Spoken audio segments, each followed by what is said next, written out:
The hum of the Uber's engine was the only sound as we sped along the highway, the lights of the city fading in the rearview mirror. I sat in the back seat, staring out the window, my mind racing with the fragments of a life that no longer felt like mine.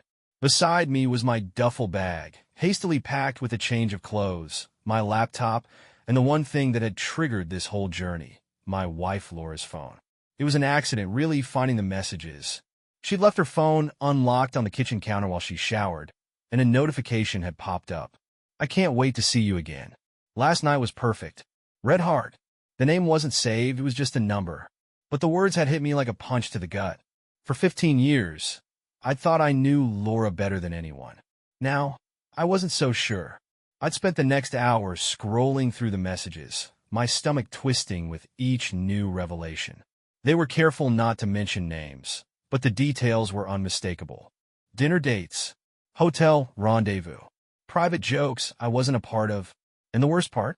The messages weren't new. They went back months. So now, here I was, hurtling toward another city in the middle of the night, desperate for answers and armed with nothing but suspicion and rage. The Uber driver glanced at me in the rearview mirror, his expression cautious. "Long trip," he said, breaking the silence. "Yeah," I replied, forcing a smile. "You visiting someone?" I hesitated before answering. "Something like that," I said finally.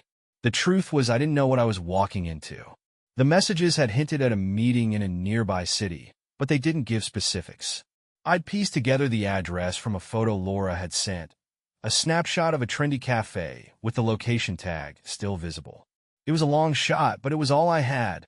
As the city skyline loomed in the distance, my phone buzzed in my pocket. It was a text from Laura. "Hey, everything okay? You didn't say where you were going." I stared at the message, my thumb hovering over the screen. What could I say? That I knew? That I was on my way to catch her in the act? Instead, I typed a single word. Phoenix. The driver pulled up to the cafe 20 minutes later, the neon sign glowing faintly in the darkness. I paid him and stepped out, the cool night air hitting me like a slap. The cafe was quiet, a few scattered tables occupied by late-night patrons. I scanned the room, my heart pounding. But Laura wasn't there. Instead, there was a man sitting alone at a corner table, his back to me. On the table beside him was something I recognized immediately. Laura's scarf. The sight of Laura's scarf froze me in place. A dozen thoughts raced through my mind, each one more unsettling than the last. Had she been here? Was she meeting this man? And if so, where was she now? I forced myself to move, walking into the cafe with slow, deliberate steps. The man at the corner table didn't look up as I approached, his focus fixed on his phone. He was in his late 30s, with a neatly trimmed beard and the kind of confidence that oozed from every movement. I stopped a few feet away, my eyes darting between him and the scarf. "Excuse me," I said, my voice steady despite the storm brewing inside me. He looked up, his expression polite but guarded. "Can I help you?" I pointed at the scarf, my jaw tightening. "That belongs to my wife." For a moment, his face was unreadable. Then he leaned back in his chair, a small, knowing smile tugging at the corner of his mouth. "Does it?" he said, his tone casual. "Yes," I said firmly, stepping closer. "Where is she?" The man studied me for a moment, then gestured to the empty seat across from him. "Why don't you sit down?" he said. "I think we need to talk." I hesitated, every instinct screaming at me to grab the scarf and leave. But my need for answers outweighed my unease. "You said, I'm Nathan," he said, extending a hand. I ignored it. "Where's my wife?" I asked again, my voice cold. Nathan sighed, leaning forward. "I don't know," he said honestly. "She left this here earlier." My mind raced, trying to piece together his words. "Left it here?" I repeated. "Why?" Nathan shrugged. "She met someone," he said. "They talked for a bit, and then they left." The knot in my stomach tightened. "Who?" I demanded. Nathan hesitated, his gaze flicking to the scarf before meeting mine again. "I'm not sure," he said finally. "I didn't get a good look at them." His answer felt too convenient, too rehearsed. "Why were you sitting here?" I pressed. "Why do you have her scarf?" Nathan smirked, leaning back in his chair. "Let's just say I'm Familiar with situations like this, he said cryptically. What the hell does that mean? I snapped. It means, Nathan said, his tone calm but pointed, that you're not the first person to come looking for someone they've lost. His words hit like a slap, my anger surging to the surface. What are you talking about? I demanded. Nathan held up his hands, a gesture of mock surrender. Relax, he said. I'm just saying, if you're here chasing after your wife, maybe you should ask yourself why. His comment stung, but I refused to let it show. Where did she go? I asked, my voice sharp. Nathan gestured toward the door. They left together, he said simply. That's all I know. I grabbed the scarf, my hands trembling with a mix of anger and frustration. Nathan watched me calmly, his smirk never wavering. If you want my advice, he said as I stood, you might want to think twice about what you're looking for. Sometimes the truth isn't what you want it to be. I didn't respond. I walked out of the cafe, the scarf clutched tightly in my hand, and stepped into the cool night air. My heart pounded as I replayed Nathan's words, the knot in my stomach twisting tighter with every step. I wasn't sure what I was chasing anymore, but I couldn't stop now. The cold night air did little to clear the storm in my mind as I stood outside the cafe, Laura's scarf clenched tightly in my fist.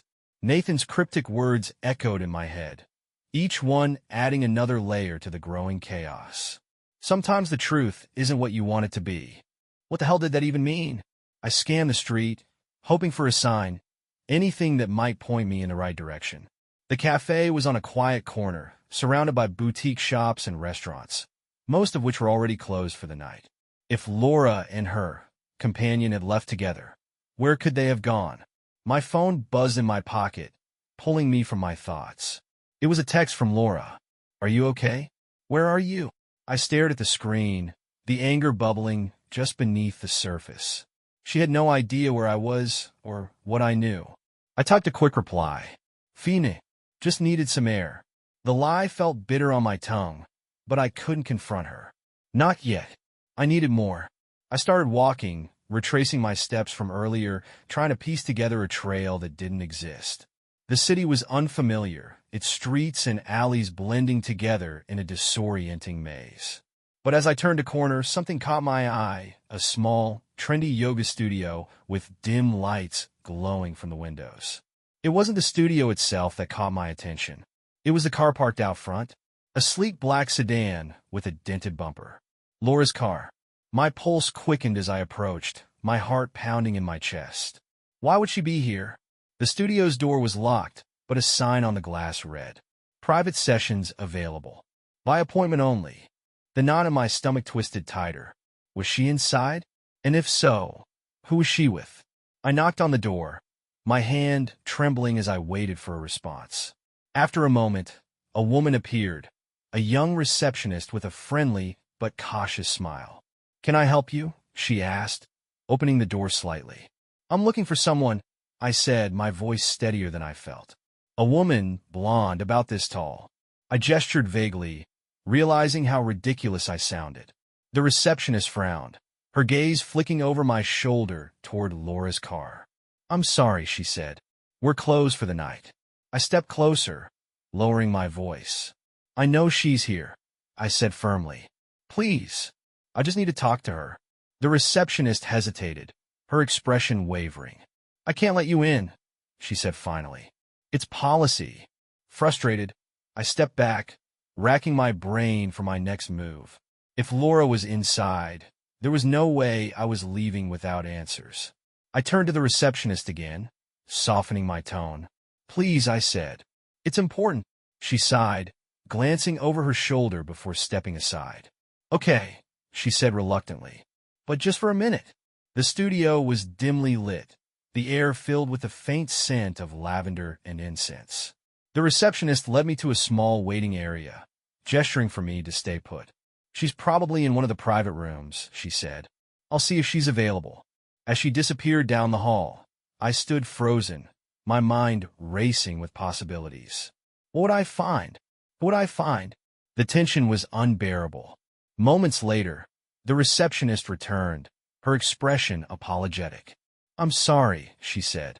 "There's no one by that description here." Her words hit me like a punch to the gut. "No one?" Then why was Laura's car outside?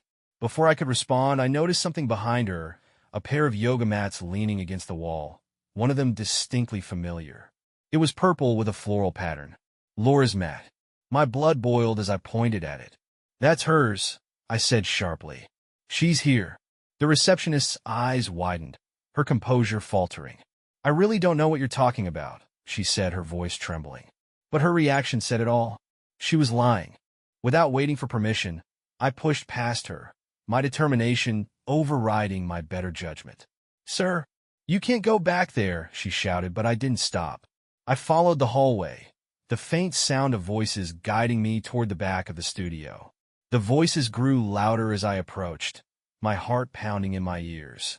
I reached a door marked private session room and stopped, my hand hovering over the handle. This was it.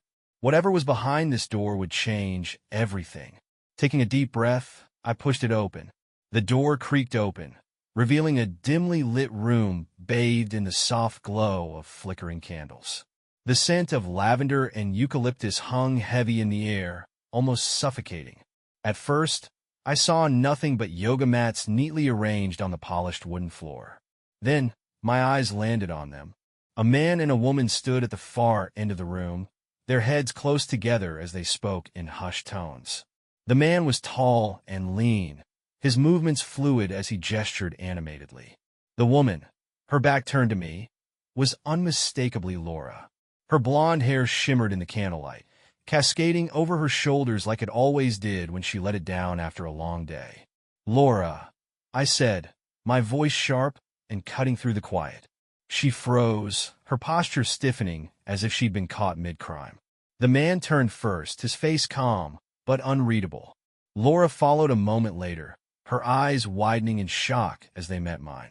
Matthew, she said, her voice trembling. What are you doing here? I stepped into the room, my fists clenched at my sides. I could ask you the same thing, I said, my gaze flicking between her and the man. Laura took a step forward, her hands raised as if to calm me. This isn't what it looks like, she said quickly. I let out a bitter laugh, the sound echoing in the quiet room. Really? I said, because from where I'm standing, it looks exactly like what I think it is. The man stepped forward then, his expression neutral, but his tone defensive. Hey man, I don't know what you think is going on, but you're way out of line. I turned my glare on him, my anger boiling over. And who the hell are you? I demanded. He hesitated, glancing at Laura before answering. I'm Kevin, he said. I'm her yoga instructor. The words hung in the air, but they did nothing to calm the storm inside me. Laura's yoga instructor? The same yoga sessions that had kept her out late more and more frequently over the past few months? I turned back to Laura, my voice low and trembling with barely contained rage. Is this why you've been lying to me?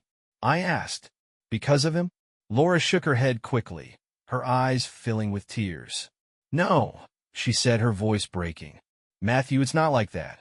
Please, just let me explain. Then explain, I said sharply. Because right now, it looks like you've been sneaking around behind my back with your yoga teacher. Kevin raised his hands in mock surrender, his expression calm but patronizing. Look, this is clearly a misunderstanding, he said. Why don't we all just take a breath and talk this out like adults? His casual tone only fueled my anger. I'm not talking to you, I snapped. I'm talking to my wife. Kevin stepped back, but the smug look in his eyes made my skin crawl. Laura moved closer, her hands trembling as she reached for mine. Matthew, please, she said. You're jumping to conclusions. Kevin and I were just what? I interrupted. Just meeting in secret? Just lying to me about where you've been? Just sending cryptic messages to someone while I sat at home like an idiot. Laura's tears spilled over, her voice breaking as she tried to respond. I didn't mean for it to look like this, she said. I swear, there's nothing going on between us. Then why didn't you tell me? I demanded. Why the lies, Laura? Why the secrecy? For a moment, she said nothing, her silence louder than any confession could have been. Finally, she spoke, her voice barely above a whisper. Because I knew you wouldn't understand. Her words hit me like a slap, the weight of them settling in my chest. You knew I wouldn't understand? I repeated, my voice trembling with anger. What exactly wouldn't I understand, Laura? That you've been spending late nights with another man? That you've been lying to my face for months? Kevin stepped forward again, his tone soft but firm. Look, I think you need to leave, he said. This isn't helping anyone. I turned to him, my anger boiling over. You don't get to tell me what to do, I said, my voice sharp. This is my wife we're talking about. Before he could respond, Laura stepped between us, her hands on my chest as she pushed me back gently. Stop, she said, her voice breaking. Please, Matthew. Just stop. I looked into her tear-filled eyes, my anger giving way to a deep, aching sadness. Why, Laura? I asked, my voice trembling. Why didn't you just tell me the truth? She opened her mouth to speak, but no words came out. The silence was deafening. Without another word, I turned and walked out of the studio, the weight of her lies pressing down on me with every step. I didn't know what the truth was anymore, but I was determined to find out. The studio door slammed shut behind me, the sound echoing in the quiet night. I stopped on the sidewalk, my breath coming in short, ragged bursts as I tried to process what had just happened. Laura's tears, her pleading, Kevin's smug tone. It all swirled in my head, a chaotic storm of anger, betrayal, and confusion. The scarf was still in my hand, its soft fabric a painful reminder of everything that had led me here. What was I even chasing anymore? The truth? Revenge? Or something else entirely? I walked aimlessly, my mind racing with questions that had no answers. Laura's words echoed in my mind. I knew you wouldn't understand. What wouldn't I understand? I needed clarity.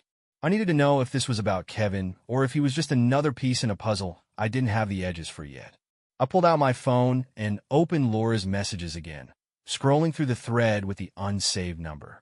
The messages were vague, careful, never mentioning names, places, or anything that could be tied to one person. But then I noticed something I'd missed before.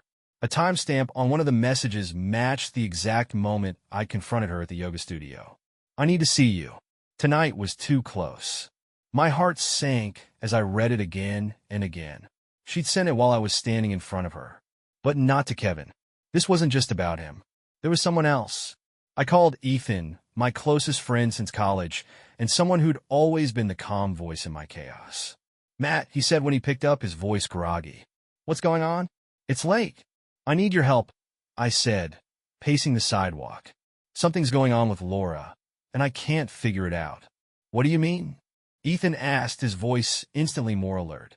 I quickly explained everything, the messages, the yoga studio, Kevin, and the new message I just found.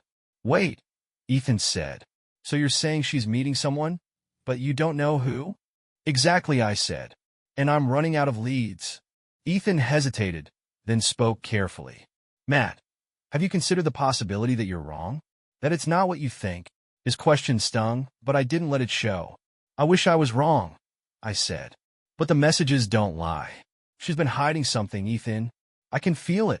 There was a long pause before Ethan spoke again. Okay, he said finally. What do you need me to do? Help me figure out who she's meeting, I said. I'll send you the number. Maybe you can trace it or something. I'm not a private investigator, Matt, Ethan said with a laugh. But you're good with tech, I said. You've helped me before. He sighed.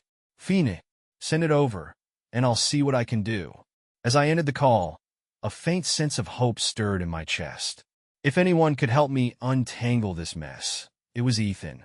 But as I walked back toward my hotel, my mind drifted to the message Laura had sent. I need to see you. Tonight was too close. What had been too close? Was it me? Or something else entirely? Back at the hotel, I sat on the edge of the bed, staring at the scarf in my hands. It still smelled faintly of her perfume, a scent I'd once found comforting, but now felt like a cruel reminder of everything I was losing. I wanted to believe her, to believe that this was all a misunderstanding, that there was some explanation that would make sense of it all. But deep down, I knew better. My phone buzzed, breaking the silence. It was a text from Ethan. Got a hit on the number. Call me. I dialed immediately, my hands trembling. What did you find? I asked the moment he answered. It's a burner phone, Ethan said. No name, no carrier records, but I traced the location. It's somewhere near the east side of town. What's there? I asked, my heart pounding.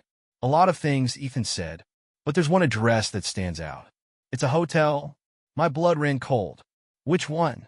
Ethan hesitated. Rosewood Suites, he said finally. I knew the place.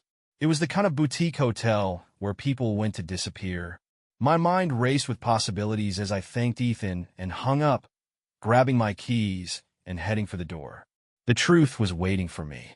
And this time, I wasn't walking away without answers. The drive to Rosewood Suites was a blur.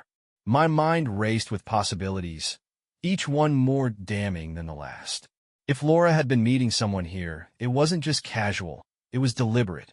The boutique hotel was tucked away in the quieter part of the city, known for its discretion and charm. It was the kind of place that whispered secrets rather than shouted them. I parked on the street, my hands gripping the steering wheel tightly as I stared at the entrance. The hotel's warm, inviting lights felt like a mockery of the storm raging inside me. I grabbed Laura's scarf from the passenger seat and stepped out, my legs heavy with dread. The lobby was quiet, the faint hum of soft jazz playing overhead. A young woman stood behind the front desk, her polite smile faltering slightly as I approached. "Good evening," she said. "How can I help you?" I hesitated for a moment, then pulled out my phone and opened Laura's message thread. "I'm looking for someone," I said, showing her the number. "They might have checked in here recently." The receptionist glanced at the screen, her expression cautious. "I'm sorry," she said. "We can't disclose guest information." I clenched my jaw, forcing a smile I didn't feel. "Look, I'm not asking for much," I said. "Just tell me if they're here. That's all." She hesitated, glancing around the empty lobby before leaning in slightly. "I really can't," she said. "But if you want to leave a message, I can pass it along." Her offer only fueled my frustration.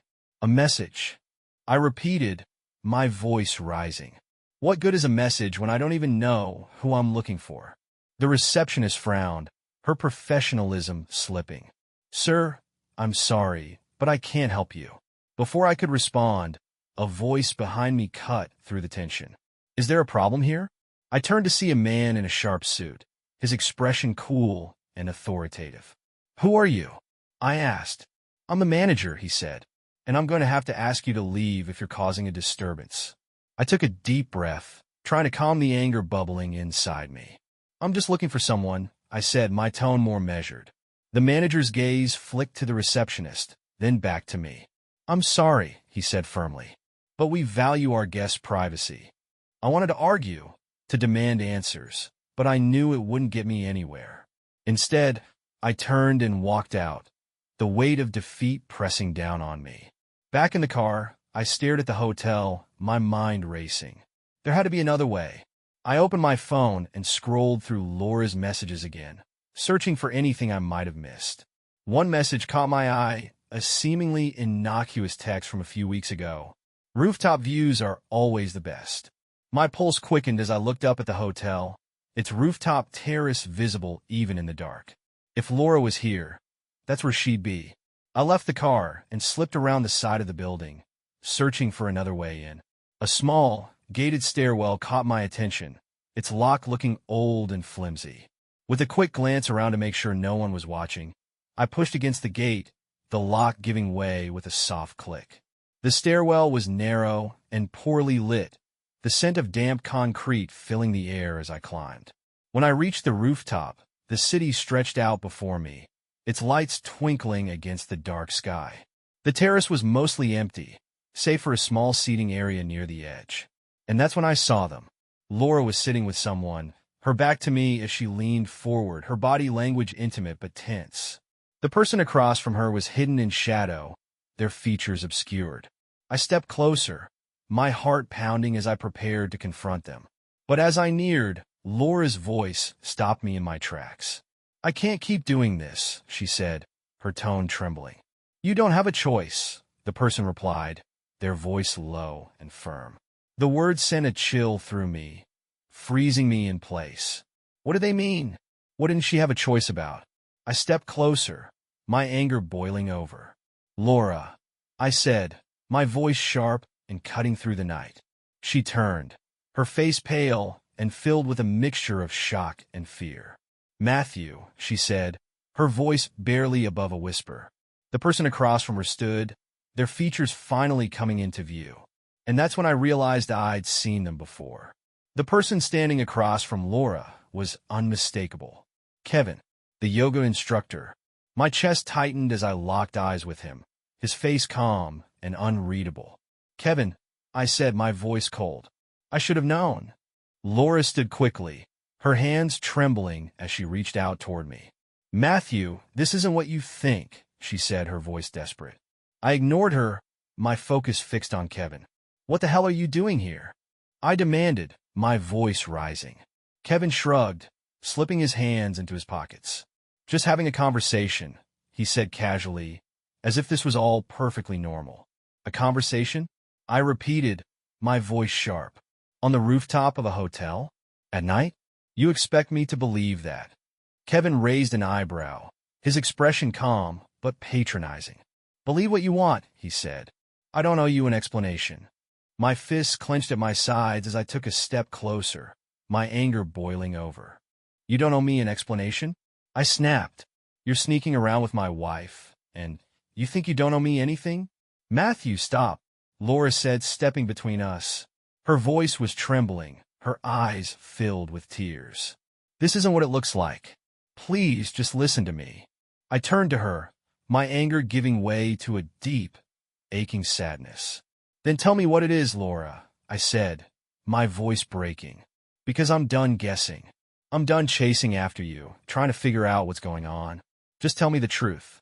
Laura's tears spilled over as she glanced at Kevin, her hesitation cutting into me like a knife. Matthew, Before she could finish, Kevin stepped forward, his tone firm. Maybe this isn't the time for this conversation, he said. You're upset. And shut up, I shouted, my voice echoing across the rooftop. Kevin froze, his composure faltering for the first time. This isn't about you, I said, turning back to Laura. It's about us. So start talking. Laura's shoulders slumped, her tears falling silently as she looked away. For a moment, she said nothing, the silence stretching unbearably. Finally, she spoke, her voice barely above a whisper. I didn't want you to find out like this. Her words hit me like a punch to the gut. So it's true, I said, my voice trembling. You've been lying to me, sneaking around behind my back. Matthew, please, she said, her voice breaking. It's not that simple. Not that simple, I repeated, my anger surging. Then explain it to me. Make me understand. Laura glanced at Kevin again, her hesitation driving me to the edge. I trusted you, I said, my voice shaking with emotion. I built a life with you, and this is what I get. Kevin stepped forward again, his voice calm but firm. Enough, he said. This isn't helping anyone. Stay out of this, I snapped, my voice sharp. But Kevin didn't back down. Look, Matthew, he said, his tone measured. You're upset, and I get it. But you don't know the full story. Then tell me, I said, my voice low and dangerous. Tell me the full story. Kevin hesitated, glancing at Laura before meeting my gaze. She's been under a lot of pressure, he said finally. Work, life, everything. I was just trying to help. Help, I repeated, my voice dripping with sarcasm. Is that what you call this? Laura stepped forward, her hands trembling as she reached for mine. Matthew, I didn't mean for any of this to happen, she said, her voice breaking. I was lost. And Kevin was there. Her words cut deep, the weight of them settling in my chest like a stone. You were lost, I said, my voice trembling. And instead of coming to me, you went to him? Laura's tears spilled over, her silence confirming what I already knew. The betrayal wasn't just in her actions. It was in her choice to hide it, to keep me in the dark while she sought solace elsewhere. I turned to Kevin, my anger boiling over. You think you're some kind of savior? I said, my voice sharp. You're nothing but a coward. Kevin's jaw tightened, his calm demeanor cracking. I'm not the one who pushed her away, he said evenly. The words hit like a slap, my fists clenching as I fought the urge to lash out. But before I could respond, Laura stepped between us, her voice desperate. Stop it, she shouted. Both of you. Her tears fell freely now, her body trembling as she looked at me. "Matthew, I'm sorry," she said, her voice breaking. "I'm so sorry." For a moment, I said nothing, the weight of her words pressing down on me. Then, without another word, I turned and walked away, the sound of Laura's sobs echoing behind me. As I descended the stairs, my mind raced with questions that had no answers. The truth was out, but it felt hollow, incomplete. Kevin might have been part of the story, but he wasn't the whole story. There was more to this, and I was going to find it. The sound of Laura's sobs echoed in my mind as I walked away from the rooftop, my chest tight with anger, betrayal, and something I couldn't quite name. Each step felt heavier than the last, the weight of the confrontation pressing down on me. Kevin wasn't the answer. Not completely. There was more to this, but I couldn't see the whole picture. Not yet. I got in my car, gripping the steering wheel tightly as I stared at the dashboard. Part of me wanted to turn around, to demand the full truth from Laura. But the other part, the part driven by cold, calculated rage, knew better. If she wasn't going to give me the answers, I'd have to find them myself. I pulled out my phone and called Ethan. He answered on the second ring, his voice groggy. "Matt, what's going on?" "I found her," I said, my voice flat. "She was with Kevin." Ethan was silent for a moment before he spoke. "Her yoga teacher?"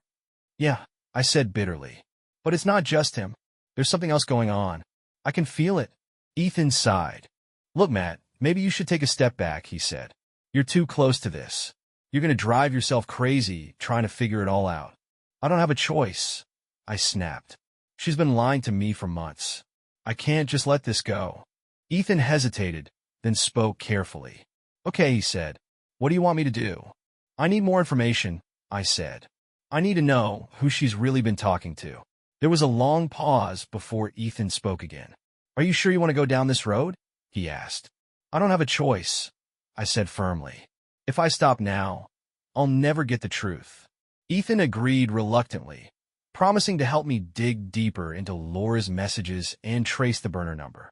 But as I ended the call, a sense of unease settled over me. This wasn't just about Laura anymore. This was about me, and the lengths I was willing to go to uncover the truth. I drove back to my hotel, the city lights blurring as my thoughts spiraled. Every moment I'd shared with Laura played on a loop in my mind, each memory tainted by the suspicion that she'd been hiding something all along. How long had this been going on, and how much of our life together had been a lie? When I reached the hotel, I opened Laura's scarf, holding it tightly as I sat on the edge of the bed. It was a small, familiar thing, but it felt alien in my hands now. A piece of her life I no longer understood. My phone buzzed, pulling me from my thoughts. It was a message from Ethan. "Got something? Call me." I dialed immediately, my heart pounding as Ethan answered. "The number Laura's been texting," he said. "It's not just a burner. It's registered to someone else entirely." "Who?" I asked, my voice sharp. Ethan hesitated before answering. "A company," he said finally. "A private wellness retreat. They're based just outside the city." The knot in my stomach tightened. "Wellness retreat." I repeated. "What does that have to do with Laura?" "That's the thing," Ethan said. "They cater to exclusive clients, personalized yoga sessions, holistic counseling, stuff like that. Kevin's name is on their staff list." The revelation hit me like a punch to the gut. Kevin wasn't just her yoga teacher. He was part of something bigger. "What's the address?" I asked, my voice cold. Ethan hesitated. "Matt, are you sure about this?" "Just tell me," I said sharply. He gave me the address, and I ended the call without another word. My mind raced as I packed my bag, the pieces of the puzzle starting to fall into place. Laura's late nights, the cryptic messages, Kevin's involvement. It all led back to this retreat. As I got in my car and started the engine, a sense of grim determination settled over me. The truth was waiting for me, and I wasn't leaving without it. The drive to the retreat felt surreal. The address Ethan had given me led to a remote area on the outskirts of the city, surrounded by dense woods and winding roads. The closer I got, the more the air seemed to thicken, heavy with anticipation and unease. The retreat came into view just as the first light of dawn broke over the horizon. It was a sprawling estate, its modern architecture blending seamlessly with the natural surroundings. A discreet sign at the entrance read, Haven Holistic Wellness, by appointment only. I parked outside the gate, the engine idling as I stared at the building. Laura's involvement here raised more questions than answers. Was this just another yoga studio? Or was it something more? The gate was locked, but a small intercom system sat to the side. I pressed the button, my pulse quickening as I waited for a response. A calm, professional voice crackled through the speaker. Welcome to Haven. How can I assist you?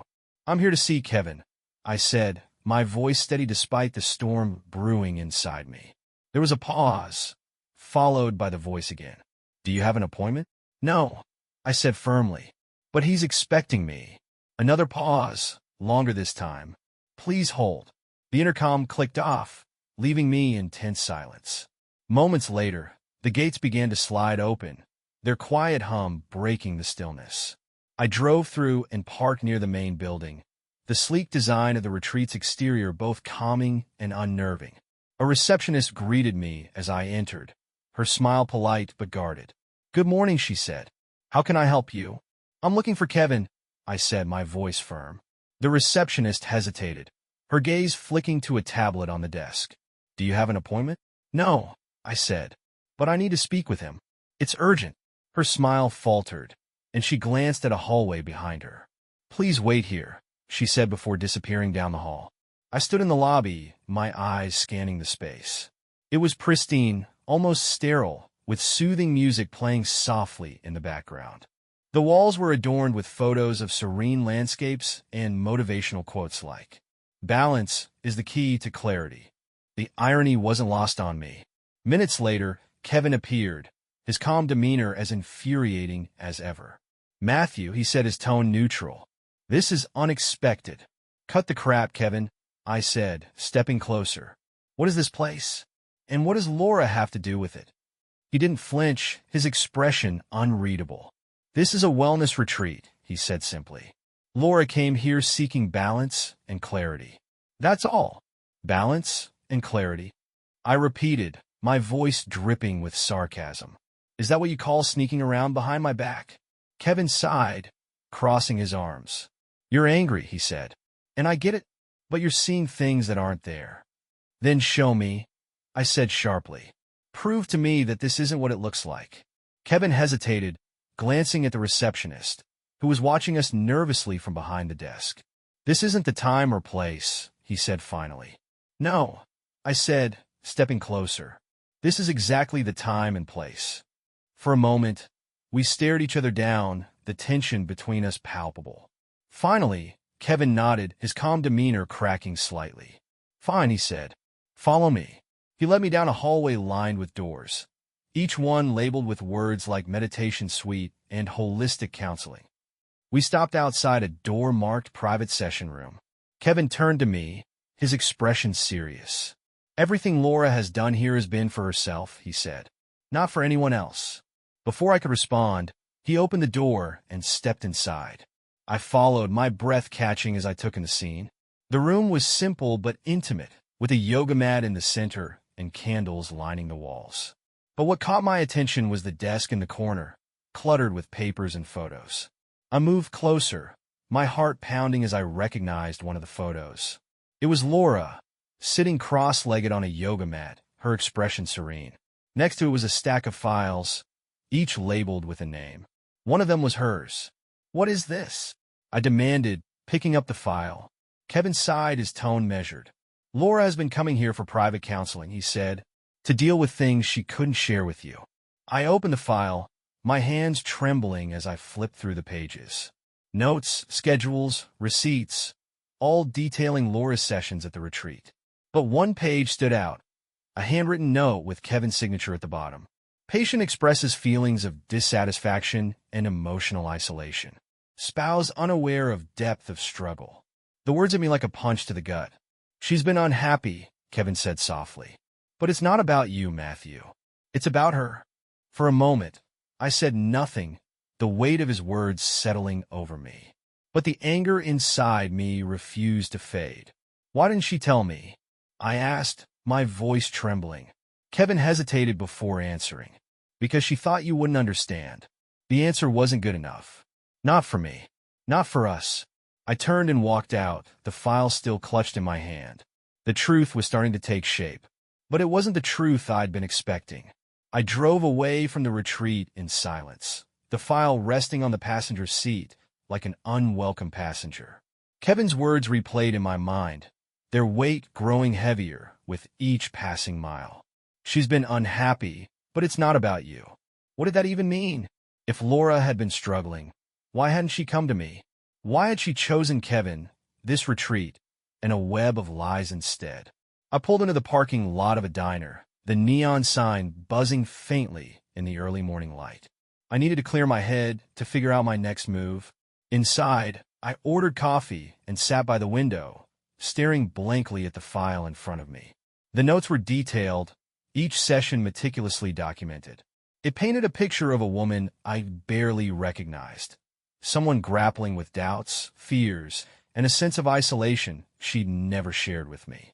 Feelings of detachment in marriage, concerns about self-worth and identity, struggles with maintaining emotional connection. The words stung, each one a reminder of how blind I'd been to Laura's inner turmoil. Had I been so focused on the surface of our life together that I'd missed the cracks beneath? But there was one note that stood out above the rest. Considering a major life change. Conflicted but resolute. A major life change. Was she talking about us? My thoughts were interrupted by the buzz of my phone. It was Ethan. Did you find anything? He asked as soon as I answered. Yeah, I said, my voice heavy. Kevin wasn't lying. Laura's been going to this place for counseling, or something like it. And Ethan prompted. And she's been keeping it all from me, I said. Everything she's been feeling, everything she's been dealing with. She's been telling him instead of me. Ethan sighed, his tone cautious. Maybe she thought she was protecting you, he said. Protecting me? I repeated bitterly. By shutting me out? By lying to me? I'm not saying it was right, Ethan said. But maybe she thought it was the only way she could figure things out. His words didn't bring comfort. If anything, they added to the weight pressing down on me. Look, Matt, Ethan said. Do you want me to keep digging? Or are you going to talk to her? I hesitated, staring at the file on the table. Keep digging, I said finally. There's still something I'm missing. After ending the call, I flipped through the file again, scanning the notes for anything that might point me in the right direction. One entry caught my attention. Session scheduled with Dr. Reed. Initial meeting to address unresolved concerns. Dr. Reed. The name was unfamiliar, but it stood out among the notes. Who was he? And why was Laura meeting with him? I searched the name on my phone, my heart pounding as the results loaded. Dr. Andrew Reed was listed as a counselor at Haven Holistic Wellness, a specialist in relationships and personal growth.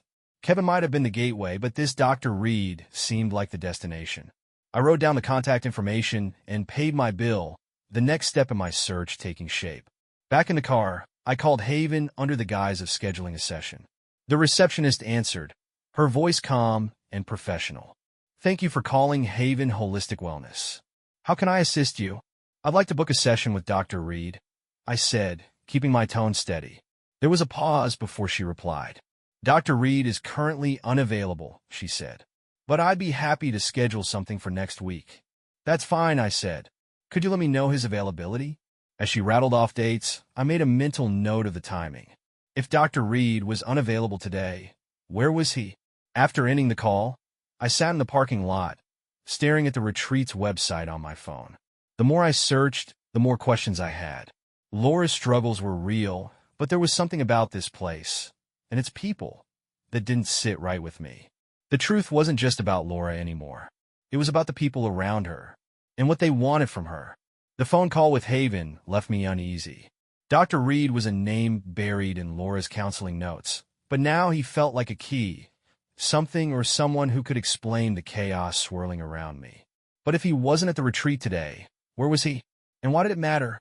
I parked in a quiet lot near the retreat, the sprawling complex just visible through the trees.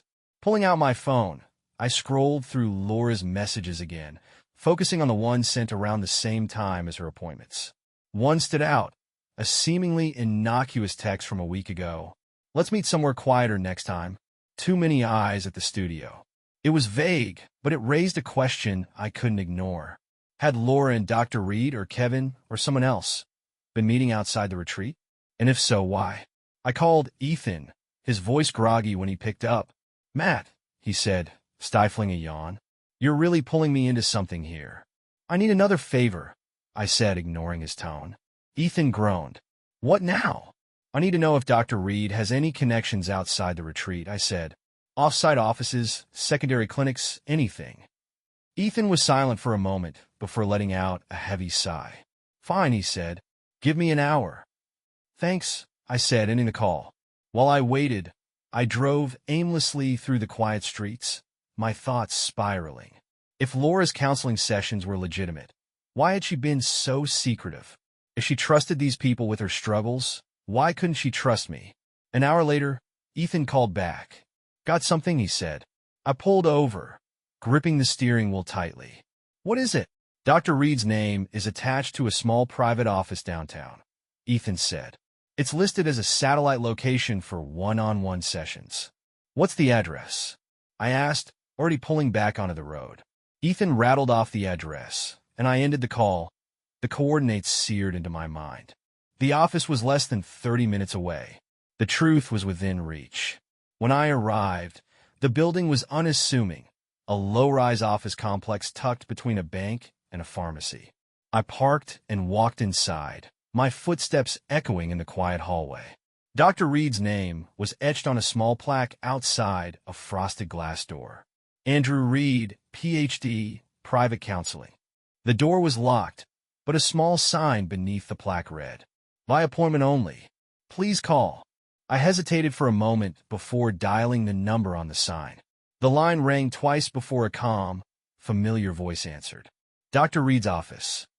"Hi," I said, trying to keep my tone casual. "I'm calling about scheduling a session." There was a pause on the other end, followed by the sound of rustling papers. "I'm afraid Dr. Reed is unavailable for the next few days," the voice said. "Would you like to leave a message?" The same line I'd heard at Haven.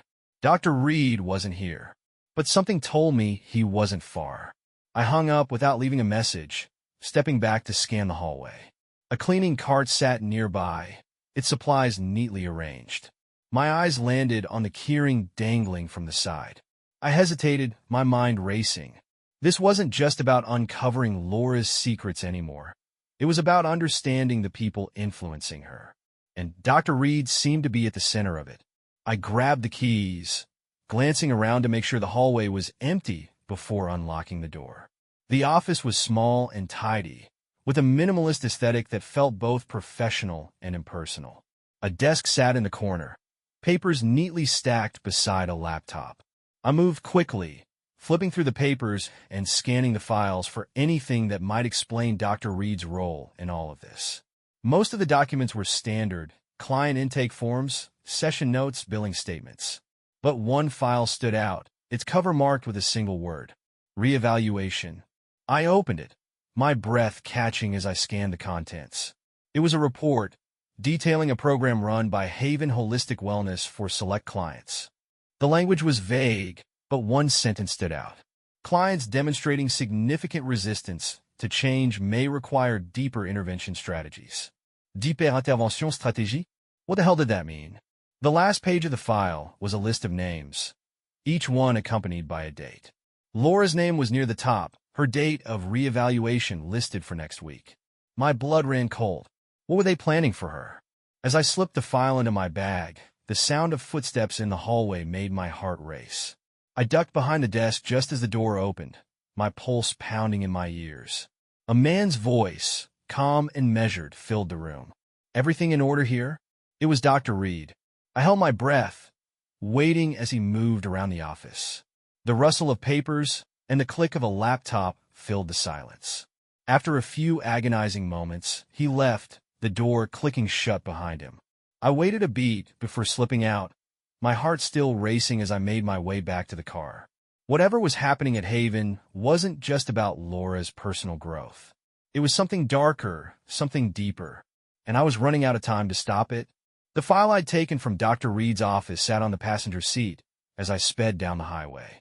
The words "deeper intervention strategies" echoed in my mind, raising more questions than answers. What were they doing at Haven?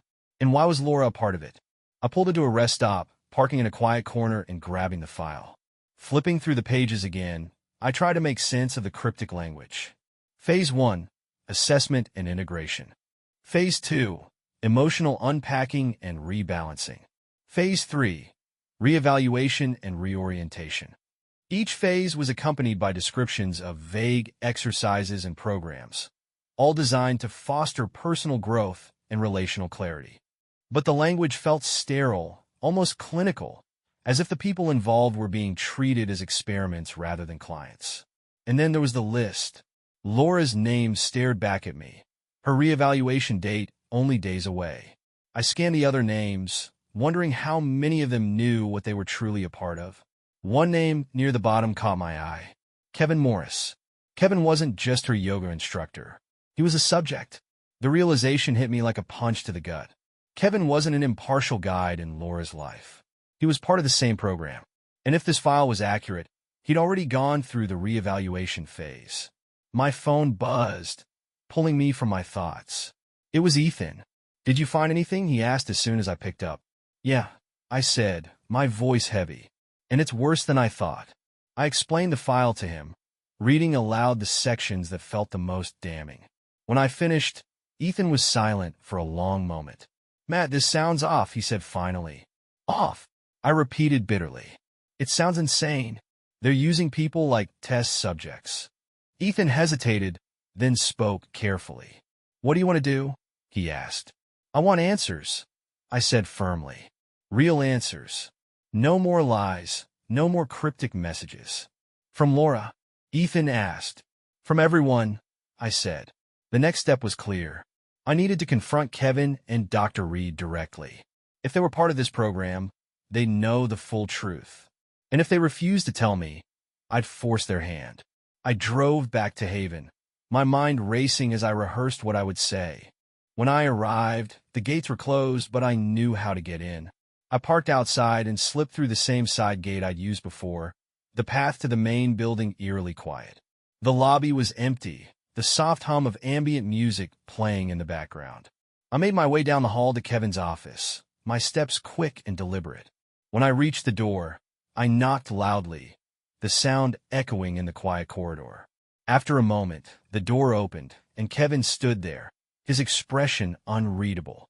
"Matthew," he said, his tone neutral. "I wasn't expecting you. We need to talk," I said, pushing past him into the office. Kevin closed the door behind me, his movements calm and deliberate. "What's this about?" he asked, leaning against the desk. "You know exactly what this is about," I said, pulling the file from my bag and holding it up. His eyes flicked to the file, a flicker of recognition crossing his face. "Where did you get that?" he asked, his tone sharper now. "That doesn't matter," I said. "What matters is what's in it. So start talking. What is this program? And what are you doing to Laura?" Kevin sighed, running a hand through his hair as he leaned forward. "You don't understand," he said. "Then make me understand," I snapped. For a moment, he said nothing, his gaze fixed on the file in my hands. Then he spoke, his voice low and measured. "Haven isn't just a wellness retreat," he said. "It's a place where people come to confront the parts of themselves they've been running from. It's intense, unorthodox, but it works." "And the reevaluation phase?" I pressed. "What's that?" Kevin hesitated, his expression faltering for the first time. "It's complicated," he said finally. "Try me," I said coldly. He sighed again, his calm demeanor cracking. "Reevaluation is a reset," he said. "It's designed to strip away everything holding someone back. Their fears, their attachments, their past. It's not easy, but it's necessary." His words sent a chill through me. "Strip away their past?" I repeated. "What the hell does that mean?" Kevin looked away, his silence speaking volumes. Whatever they were doing, it wasn't just about wellness. It was about control. And Laura was next. Kevin's silence was damning. Everything about his demeanor, the way his jaw tightened, the way he avoided my gaze, confirmed what I already suspected. Haven wasn't about healing. It was about control. And Laura was their next target. "Start talking," I said, my voice low and dangerous. "What does reevaluation really mean?" Kevin hesitated, his calm facade crumbling further. It's a deeper process, he said carefully. For clients who struggle to let go. Let go of what? I pressed. He sighed, his tone measured but defensive. The things holding them back, he said. Fear, doubt, toxic relationships. Toxic relationships. The words hit like a slap, my fists clenching at my sides. Is that what you told Laura? I asked coldly. That I'm toxic? Kevin flinched, but his expression remained neutral. Laura came to us because she felt trapped, he said. She needed clarity, and we helped her find it. You manipulated her. I snapped. You fed her doubts and made her believe she couldn't trust me. Kevin's jaw tightened, but he didn't respond. I took a step closer, my anger boiling over. Is that what reevaluation is? I demanded. Breaking people down until they see the world the way you want them to? It's not like that, Kevin said, his voice rising slightly. Then explain it to me, I said sharply. Because from where I'm standing, it looks a hell of a lot like brainwashing. Kevin sighed, running a hand through his hair as he leaned against the desk. Look, he said, you're upset and I get it. But Haven isn't the villain here. We're giving people a chance to start over, to become the best versions of themselves. At what cost? I snapped. Before Kevin could answer, the door opened behind us. I turned to see Dr. Reed standing in the doorway, his expression calm but scrutinizing. What's going on here? He asked, his voice steady. Kevin glanced at me, his posture stiffening. Matthew had some questions, he said carefully. Is that so? Dr. Reed said, stepping into the room. His presence was unsettling, his calm demeanor more threatening than Kevin's defensiveness. I want answers, I said, holding up the file. About this. About what you're doing to Laura. Dr. Reed's eyes flicked to the file, his expression unreadable. Where did you get that? He asked, his tone sharp. That doesn't matter, I said. What matters is what you're doing. Dr. Reed sighed, folding his hands in front of him. Haven's methods are unconventional, he said, but they're effective. Everything we do is with the client's consent. Consent, I repeated bitterly. Did Laura consent to being lied to? To being manipulated? She came to us willingly, Dr. Reed said, because she felt unseen, unheard. We gave her a space to explore those feelings without judgment. And without me, I said, my voice trembling with anger. Dr. Reed's gaze softened slightly, but his words were no less calculated. Sometimes, the people closest to us are the hardest to talk to, he said. Don't you dare try to justify this, I snapped. You took advantage of her vulnerability and used it to turn her against me. Dr. Reed sighed, his calm veneer cracking slightly. Matthew, he said, his tone firm, you're not seeing the bigger picture. This isn't about you.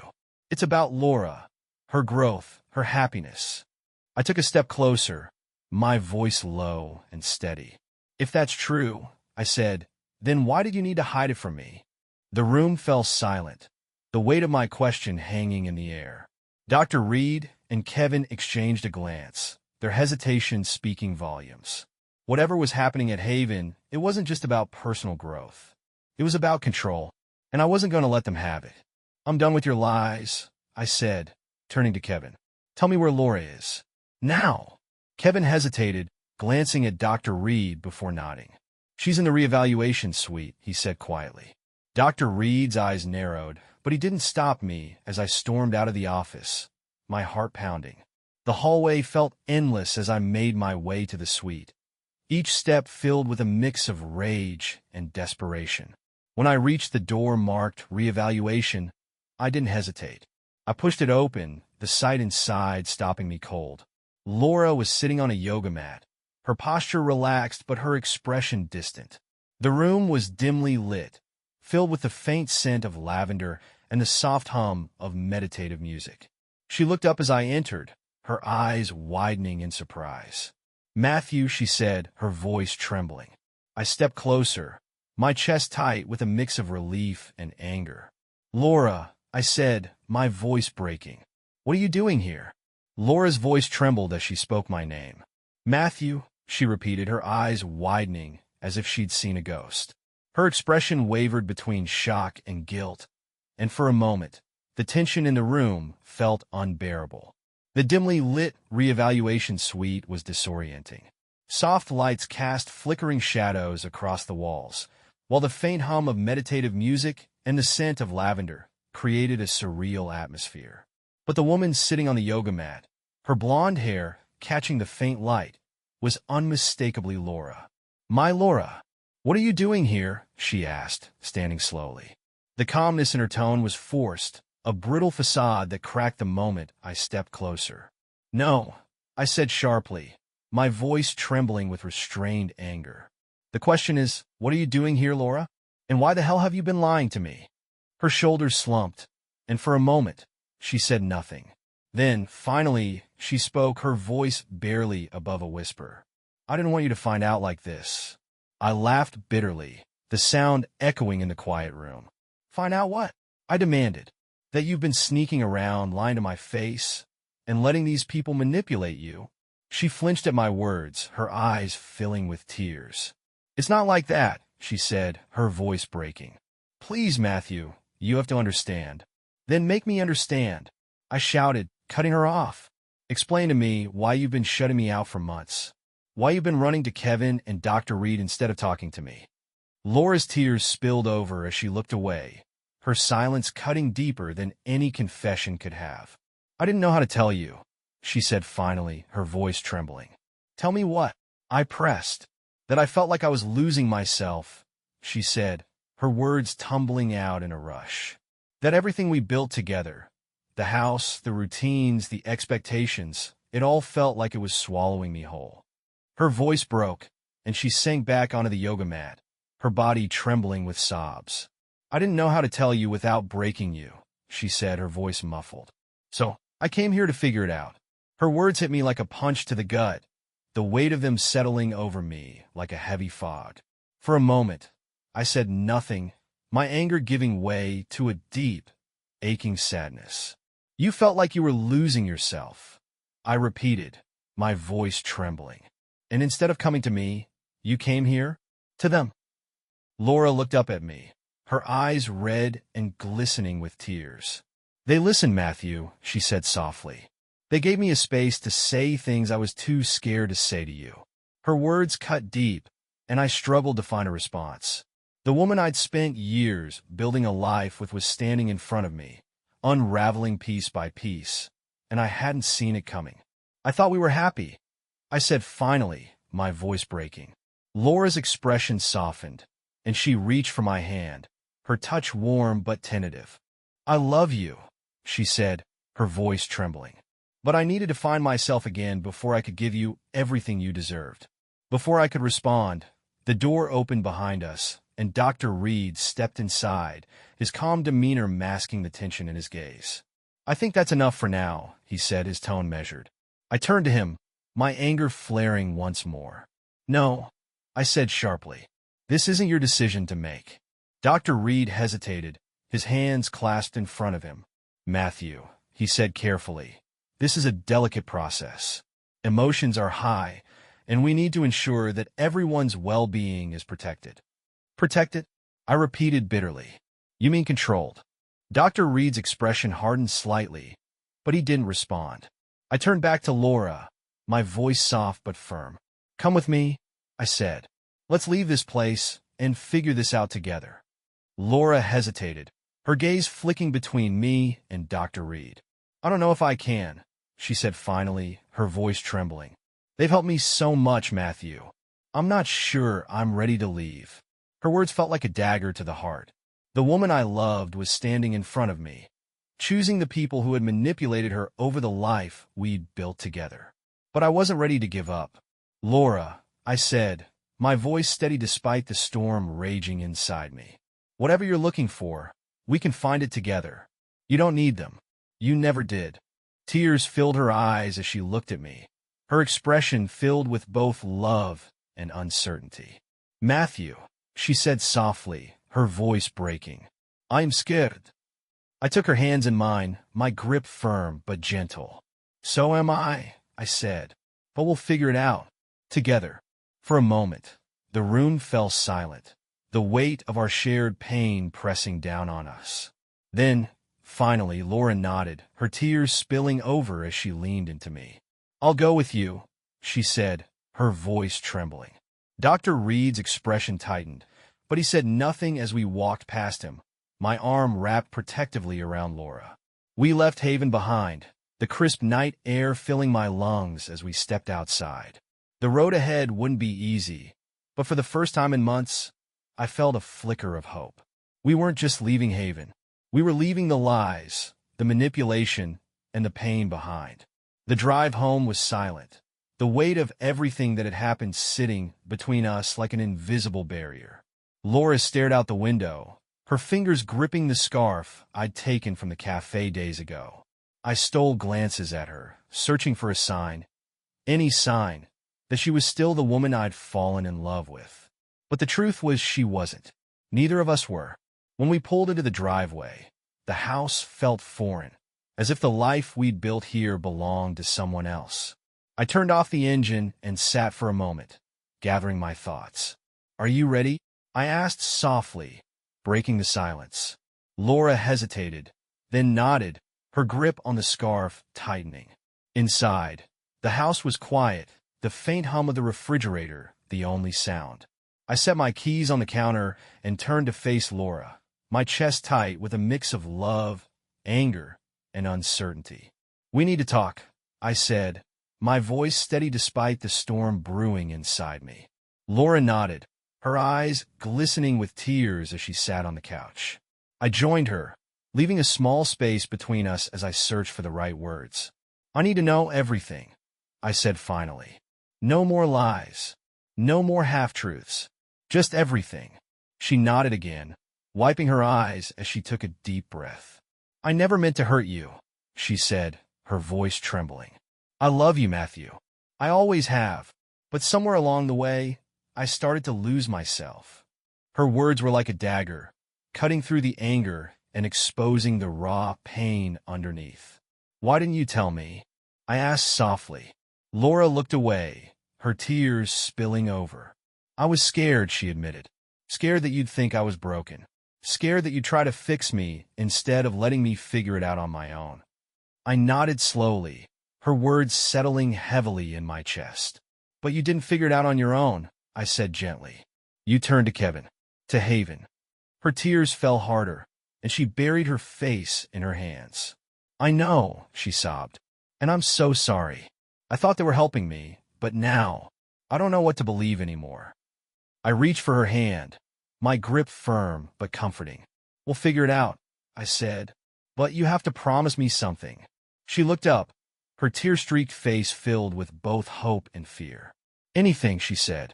"No more secrets," I said. "No more running. Whatever we're facing, we face it together." Laura nodded, her hand tightening around mine. "I promise," she said, her voice breaking. For a moment, we sat in silence, the weight of her promise sinking in. The road ahead would be long and painful, but for the first time in months, I felt a flicker of hope. We weren't just rebuilding our marriage. We were rebuilding ourselves,